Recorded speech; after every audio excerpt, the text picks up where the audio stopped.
नमस्कार, मैं शारदा पांडे आसान जिंदगी किस एपिसोड में आपका स्वागत करती हूँ। सबसे पहले आप सभी को होली पर्व का ढेरों बधाई दे रही हूँ। सभी के लिए होली मंगलमय हो, सुखमय हो और सभी शुभ आशीर्वाद हमको दें और हम आपको दें, क्योंकि हम आपसे मिल नहीं पाते, आप हमसे नहीं, इसी द्वारा हम आप मिल पाते हैं।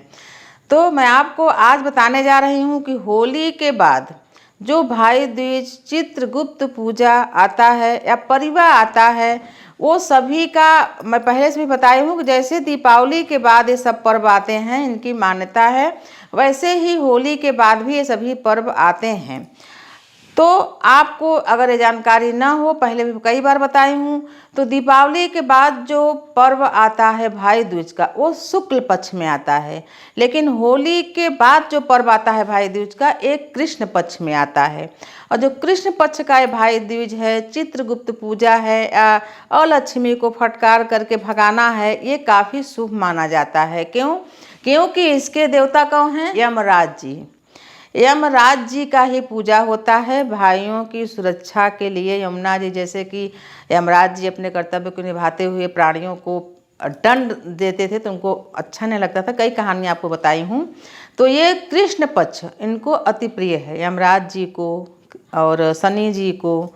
और जो अलक्ष्मी भगाने का जो होता है वो कि इन दिनों में उनको फटकारा कैसे जाता है। हम एक वीडियो डाले हैं तो कई लोग बोलते हैं कि फटकारना उसको बोलते हैं, ऐसे हम कुछ चीज़ को फटकारते हैं, धूल निकलती है, उसको ऐसे ऐसे करके जो दरिद्र भगाते हैं वो डंडी से, वो अलग चीज़ होता है। फटकारना यानी सूप से हवा करके चारों घर के सभी कोनों में सूप से हवा करके अलक्ष्मी को निकाला जाता है। तो ये सब भी आप कर सकती हैं।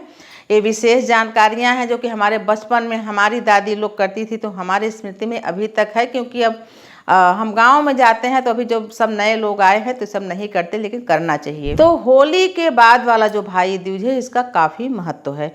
जो बहनें अपने भाई से अति प्रेम करती हैं और भाई अगर कई चीज़ों में असफल हो रहा है, अउन्नति हो रही है, पढ़ने में मन नहीं लग रहा, या भाई अस्वस्थ है यानी बीमार है, तो ऐसी अवस्था में ये जो हिंदू परंपरा के जो रीति रिवाज हैं, जो ये छोटे मोटे जो विधियां हैं, इनसे काफ़ी लाभ पहुंचता है। ऐसी मान्यता है कि जो भाई दूज के दिन भाई के साथ बहन यमुना में डुबकी लगाती हैं, तो सभी जो व्याधाएं होती हैं भाई बहन के, वो यमुना में घुल के बह जाते हैं। अगर ऐसी आपको शुभ समय मिले तो यमुना में भी डुबकी, भाई बहन का हाथ पकड़ के दोनों के साथ डुबकी लगाते हैं, ऐसी मान्यता है। ऐसा कर सके तो और अति उत्तम है। तो आप भाई को यानी कि ये भी मान्यता है कि जब तक भाई को तिलक न कर लें, रक्षा सूत्र न बांध लें, आरती न उतार लें, भाई को आशीर्वाद न दे लें, तब तक बहनें व्रत करती हैं।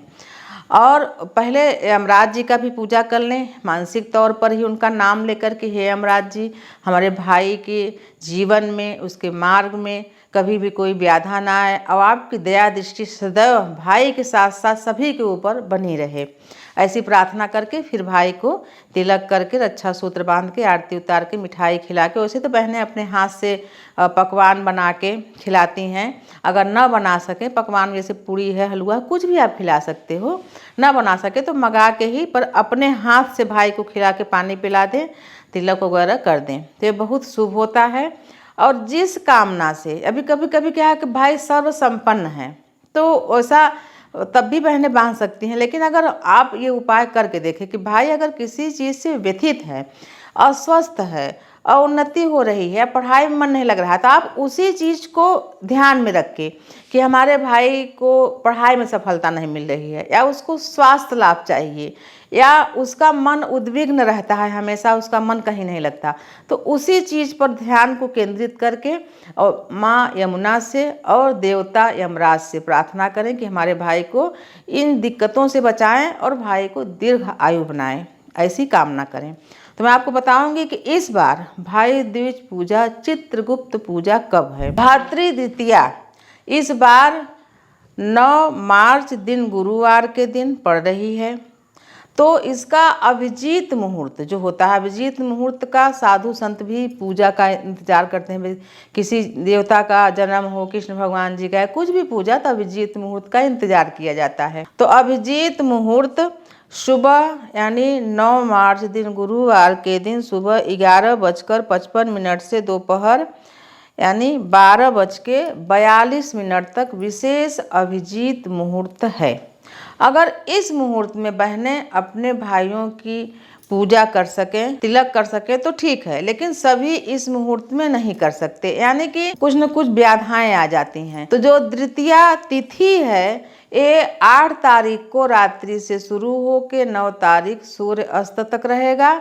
तो मतलब कि 9 तारीख गुरुवार को सूर्य उदय से, यानी जैसे मैं आपको बताई हूँ अभिजीत मुहूर्त 11:55 से 12:42 तक है, तो यह अभिजीत मुहूर्त हो गया। लेकिन आप 9 तारीख को सुबह सूर्य उदय के बाद भी, मान लीजिए किसी को कहीं जाना हुआ, आना हुआ कुछ, तो सूर्य उदय के बाद भी आप अपने भाई की पूजा कर सकते हैं। यानी ये विधि है, इसको पूजा ही माना जाता है।